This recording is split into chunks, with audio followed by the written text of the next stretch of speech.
Folks, welcome back. My name is Rudy. I'm making the video. You guys have been blowing me up. Dude, if you haven't heard, Flesh and Blood had Collectors Week. They've released print run information, and you all been blowing up my inbox, threatening to never give me Taco Bell and Chick-fil-A gift cards again if I don't cover the situation. It's like you're going to call every Taco Bell and Chick-fil-A in North Florida and put my face on the ban list. So, that's what we're doing today. I kind of waited a few days. I wanted to see the market's reaction. I want to see all the YouTubers, social media, the high-end people, lab coats, top hats, monocles, the chain, the mustaches. You can't take people seriously since they have a giant swirly mustache. So, I've kind of waited to see what happens. I want to see what kind of market swings. I want to see what kind of activity. I wanted to see what you all thought. That was kind of the point, to gather the information of the public, and then I can regurgitate it back to you all of what the people are happy and what the people are pissy, and where we all meet in the middle and we exercise in the park together. So I wanted to see where we are. So, unless you've been living on a rock, Flesh and Blood is one of the only companies in the CCG world that actually releases print run information. Whether they should still do that in the future, I'm not really sure. That's a different video for a different conversation. There's an argument at this point where maybe it's not even the right decision to do. Who knows? Transparency? Yay. Public being able to handle things? So, let's just get the basic stuff out of the way. Obviously, at the very beginning, we had the original Fab 1.0 original block that everybody considers the WTR, the Arcane, and the Crucible. People call it the golden age of Fab, the pre-investor pump to your moon, and the X phase. You can call it whatever you want. Obviously, the first two sets of Flesh and Blood had the print run around 16,000, 17,000 boxes. Moving into Crucible into the high 30,000s, 37, 38, whatever the exact number is, doesn't matter. And then everybody speculated going into the boom of Monarch that the print run would be double Crucible into the 70s and 80s. The market got very shocked. A lot of people got angry. The print run came out at the 125, which was like a 400% print run increase into that. Then we went into Tales of Aria and Everfest. And then, right around the Everfest range, according to my little cheat sheet, Everfest was around 229,000 boxes. And of course, pause the video here. Keep in mind, the caveat, you have to understand the market cycle also and take these numbers into context. So again, to give you guys this introduction, Everfest hit a peak of 229,000 boxes. And the problem was those decisions were made by the company as we were already transitioning into a bear market, but nobody knew how bad that market was going to be. Similar to the age-old Monarch thing, when nobody really knew how many boxes and how many things were held back by a bunch of stores and other team somethings on YouTube and snowballs, and well, they didn't actually sell the boxes and do what they were supposed to do if they were partners with LSS and everything. I actually sold mine, even though looking back, obviously it wasn't a good price because the market collapsed. But at the time, we thought everything was pretty much in line. The market believed and agreed. It sold very well, but I didn't realize, as nobody else did, we didn't know what was going to happen. There's tons of videos on it. It's kind of boring old news from years ago. So then, by the time Everfest hit with a 229,000 box print run, nobody knew we were in a free fall bear market post-COVID. 2022, 2023 was a straight down roller coaster into Rudy's basement. Nobody knew we were entering the greatest, most powerful, just literally store-wiping, equity-destroying 2-year bear market, not only in the stock market, but in the collectible market and in all niche markets. You could have been a Rolex watch investor. You could have been a pinball machine investor.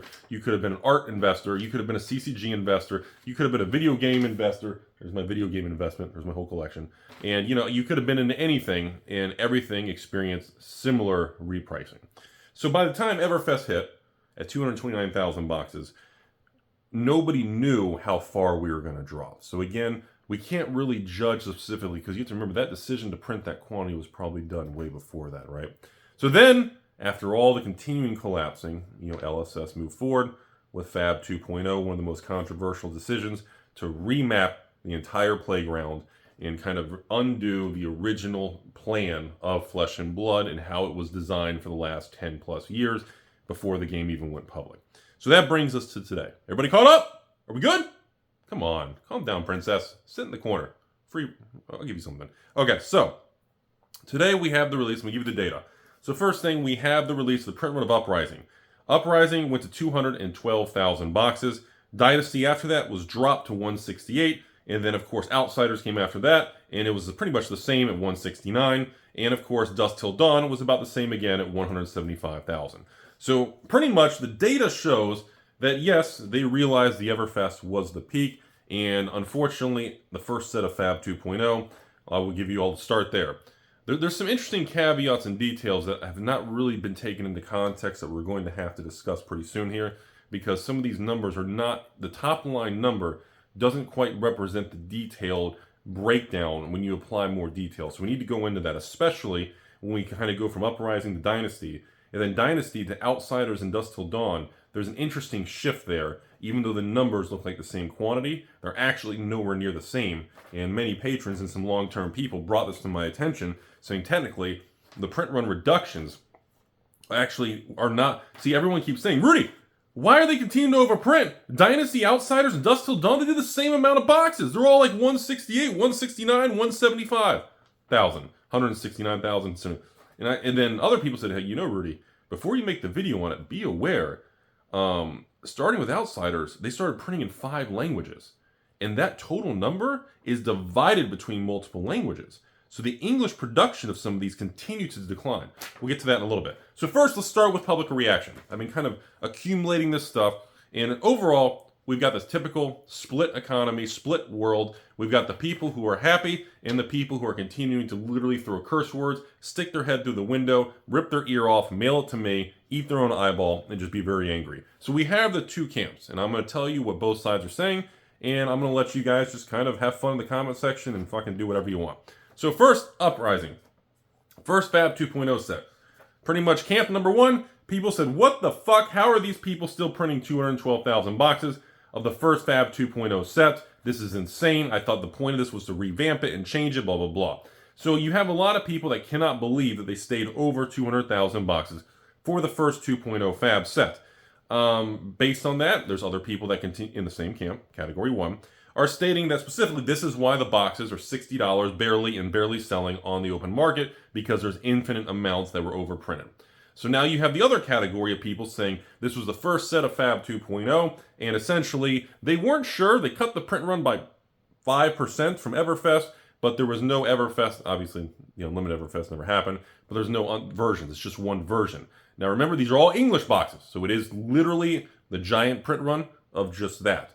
Now, the players and the people who attend events and the people who overall believe in the health and playability of the game believe 200,000 boxes is the correct thing, and they should continue with that number so that box prices at local stores can be sold privately off the books, below map, blah, blah, blah. For that kind of $59.99 seems to be the consensus at most stores around the country, that they can't post it online. But it seems like Uprising and Fab boxes are selling for around $60 a box at most places off the internet, kind of quietly.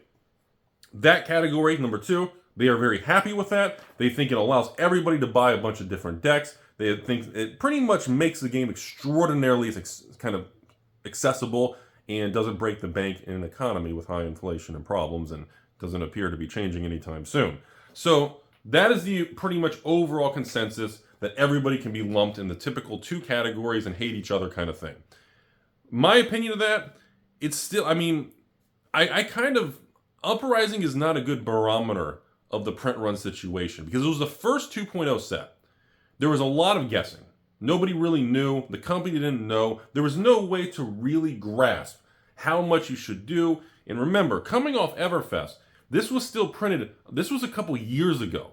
Again, at that moment, nobody knew we were about to enter, we were in, and we were going to continue to slide on a 2-year market cycle crash.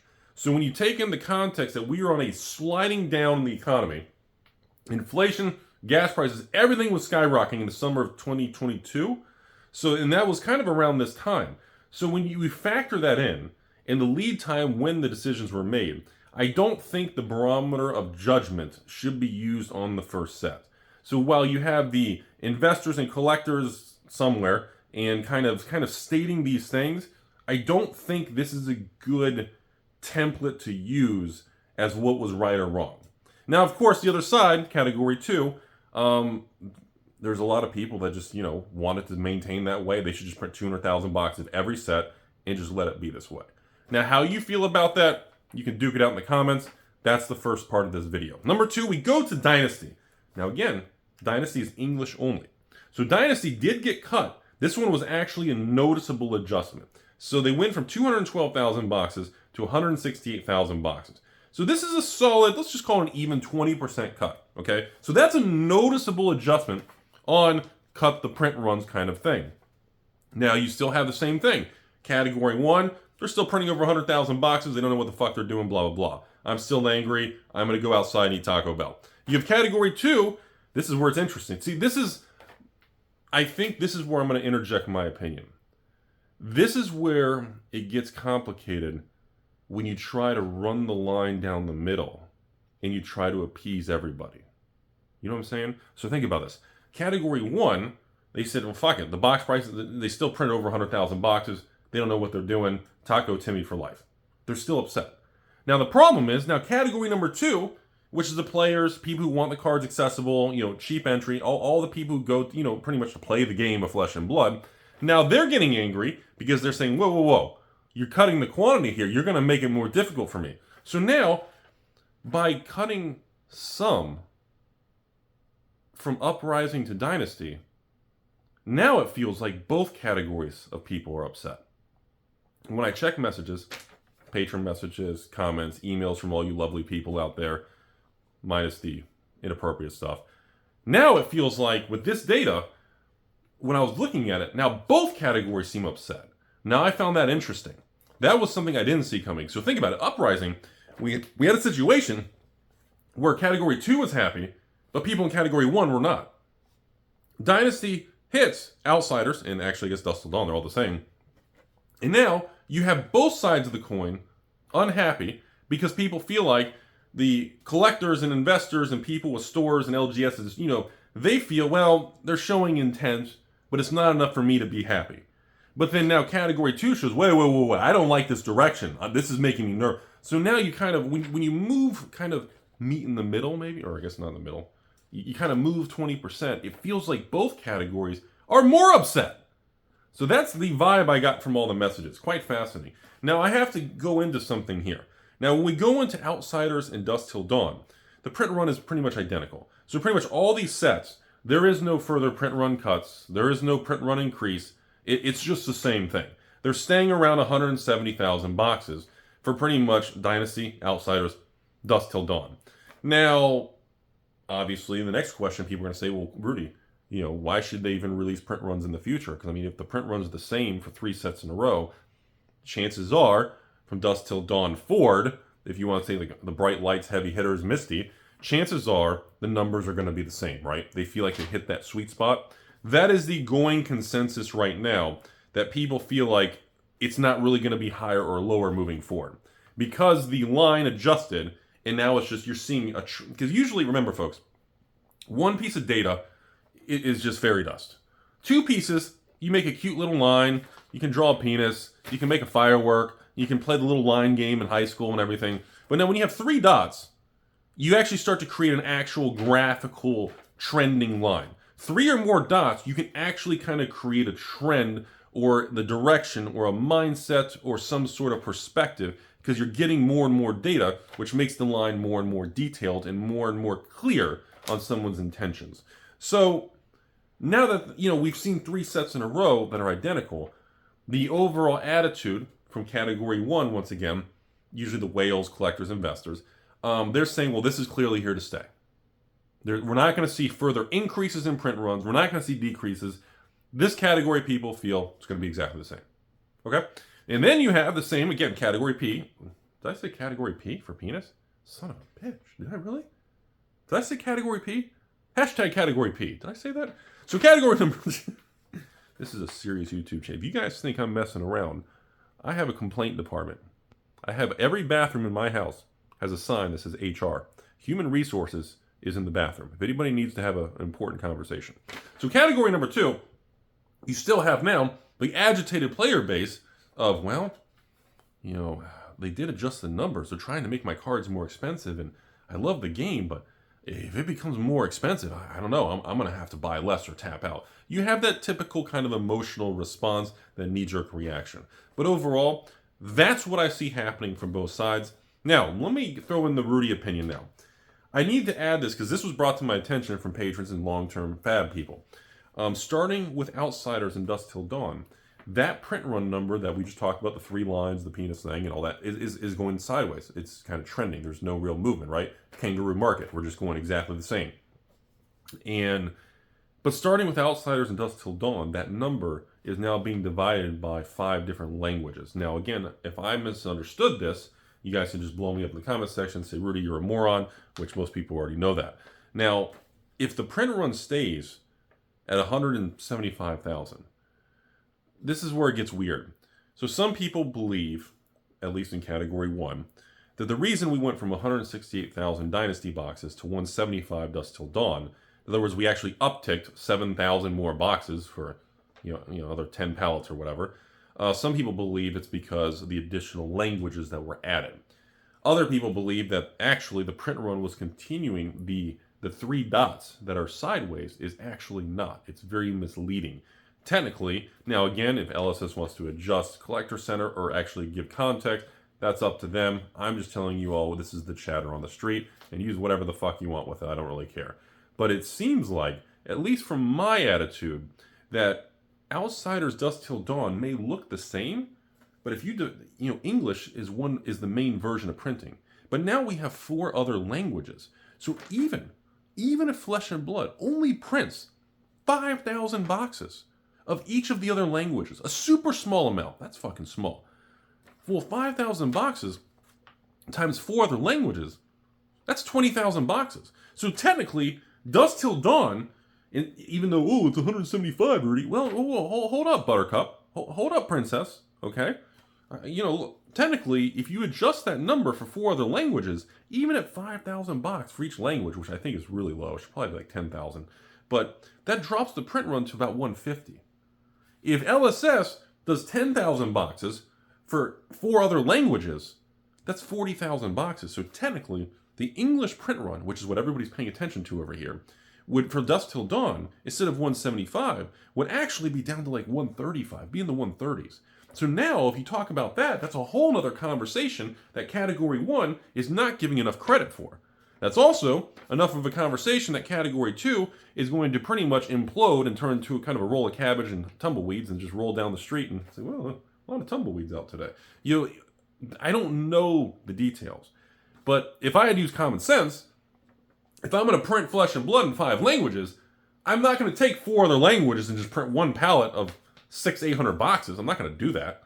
Like, I'd say, okay, for it to be worthwhile, and because remember, a different language is a whole other print run. It's not like they go, oh, all right, hello there, Carter Monday. Yes, I need another language. Oh, no problem, Timmy. English, Google Translate, Spanish. Click the button. Okay, all your print sheets and templates are changed. Okay, now we can just print it. Bro, ladies and gentlemen, aliens in space, meet popsicles from Fifth Element, multipass. It doesn't work that way. Like, a different language, you have to redo the whole damn thing. It's like a whole new startup setup. It's a whole new process. You don't click the Google Translate English to Italian and go, boop, all right, so print some, let's print some Dusk Till Dawn. No big deal. So, in my opinion, for that to be worthwhile, I would assume LSS is going to have to do like 5,000-10,000 boxes of each other language, okay? And if you want to be bullish, 10,000 boxes times 4 languages is 40,000 boxes. If the print runs 175 for all languages, now your English is down to 130s. Okay, well, hold on a second. Hold up, Buttercup. So now if we have a print run of Dusk Till Dawn down to 130s, and literally 12 to 24 months ago, we had Everfest and Uprising at 220,000. Okay, now you're talking about going from the 220s to the 130s. That is almost a fucking 50% print run reduction that this category of individuals are being they should print 1 box and they should cut it into 8 pieces like pizza. Son of a bitch, now I want pizza. So this is the issue with the company trying to be respectful and give print run information and data, but they're still, I don't think the way LSS reported the print run details on Outsiders and Dusk Till Dawn was the correct way to do it. I would not recommend doing that. I think moving forward, based on this, I don't think you can bundle multiple versions of cards when the people who are obsessed with print runs in the US are going to use that number, but that number, most people don't have the details and context and the patience to actually break it down. I don't think that's a healthy way to do it. I think that it either needs to be no more reporting of print runs because there's not enough context and details, or I think LSS needs to break down that 175. It needs to say, not just, oh, we did 175. Because we don't know. What if LSS did 15,000 boxes of the 4 other languages? And that's 60,000 boxes. And Dusk Till Dawn only had a print run of 100,000 boxes in English. And suddenly everybody who's been bitching, they didn't cut the print run enough. Yes, I know Rudy bitches about print runs. It's just how I am. It's about as successful as my thinning hair. But we know that. It's okay. But the thing is, Category 1 then would realize, holy hell, wait a minute, this is huge. I just didn't know that. I think that number needs to say a total print run, and then below that, it needs to say each language variance. I think that is an incredibly important, simple little thing that I'm hoping, if someone at LSS watches this video, and I love you, I hope I would like more transparency, and I think if you're going to take that route, I think that is actually a healthy thing that would actually help the attitude of Category 1. Now, of course, I can sit here and say, well, Category 2, you guys are just going to be more pissed off because you realize they did cut the print run a lot. But then I'm going to turn around and say, hey, hold up, princess. They cut the print run a lot. And your box prices are still fucking super cheap. Okay? So, Category 2, players, accessibility to cards, building decks, OnlyFans, not related to the video, you still should be happy that they've adjusted that much to better balance the system, and the cards themselves and the boxes are still cheap and accessible. So there's no reason that Category 2 should be upset at all. Yes, I'll say it. The Game Peace Army. It's Rudy's derogatory term. There's no reason for them to be upset because prices and cards remain cheap, and it's also evidence that that's a more in line number. So I would just that's the one thing in this video that I haven't seen enough conversation besides private messages of people discussing that. Now, if I misread it, and maybe they already broke this down, and I just don't have the information it's filming, well, then this video is just dumb, and you guys should just make fun of me. So that's where it's at. I wanted to present this whole situation. I didn't feel enough context and actual conversation was being had, because I have 2 types of patrons, so I'd get 100 messages from Category A, 100 messages from Category B, and I'm just looking at this, and I'm going, I don't know if the information was properly, absorbed and the information is being properly appreciated and understood, because, again, we're getting what they like to call top line raw without the spider web and kind of the diagram that breaks down, that actually makes the data truly detailed. To compare this stuff, remember a couple years ago in the crash, everybody's upset with Flesh and Blood, and I'm yelling about print runs against Magic and Dr. Cox and his cocktail party. Remember that whole thing? Well, remember, at the same time, Pokemon. Remember that headline from Pokemon in the US here? Pokemon printed 2 billion cards in 2022 or something. And then everybody got screenshotted. Everybody was talking about 2 billion Pokemon cards were printed. Remember that whole thing? And then I was like, hang on a second, Buttercup. And we went through that. And I was like, folks, 99% of all cards printed have no value. It doesn't matter what card game it is. And that's okay. They are cards. It is a card game. Most cards have never had value. You go in the sports card world, 99% of cards in a pack have no value. You go in the Magic world, 99% of Magic cards are pretty much under a quarter, under $1. Technically, law of large numbers, yeah, it's always been that way. So using a top line 2 billion Pokemon cards printed was, again, a very raw shock number that is used to feed drama and get people an emotional reaction. So I wanted to remind people of that. And of course, because of that, everybody thought Pokemon was dead. And of course, Pokemon market just fucking skyrockets and just endlessly is like the blue chip of the 30-year-old, 25-year-old, whatever. You guys get the idea. And now, I want to just compare this to the Flesh and Blood with these print runs, because there's a lot of chatter on it. There's a lot of pros and cons of both sides. But I just want people to be aware. I want to break down the numbers and talk about the details. Now, how they go moving forward, do they adjust more? Do they keep the print runs? It's still the same? but maybe they increase international printing. Because all I've been hearing from everybody in the flesh and blood world is international fab is continuing to skyrocket in the Asia Pacific, Japan, Singapore, obviously Australia, New Zealand. But you know, in these different countries and sections of the world, the market continues very strong. So how do we know that they're not continuing, even the big chunk in English, okay, for Australia and New Zealand? How do we know that even though it's X amount of boxes, how do we know like a larger chunk is not even coming to the US? Maybe it's trying to fill that, and technically the US print run is dropping far greater than we know. So again, I can spin it in a positive or negative light, but I don't know what light is accurate. It's a fucking Schrodinger's cat thing. I don't know if the cat is alive and he's running the hamster wheel. Wait, cats don't have hamster wheels. God, I'm an idiot. Or if the cat is in there struggling because he just ate 45 tacos from a party pack. We don't know. So this is a Schrodinger's cat type of data. It's no matter who you talk to, depending on their mindset and attitude of their life, economy, money, bull, bear, whatever, they are going to tilt this data for their narrative of positive or negative. The point of me making this video, you all have been blowing me the hell up in the last week. So I've been wanting to just watch everybody. I've been sitting in a dark corner like some creepy person, completely naked, and I've just been staring at you all going, all right. I know, back to the fucking mustache. I don't know. And, you know, now that I've collected enough, my conclusion is there's not enough context to know if this is good or bad. That's my conclusion. So have fun in the comment section, and I'm sure you guys will just attack each other and everybody will hate everybody.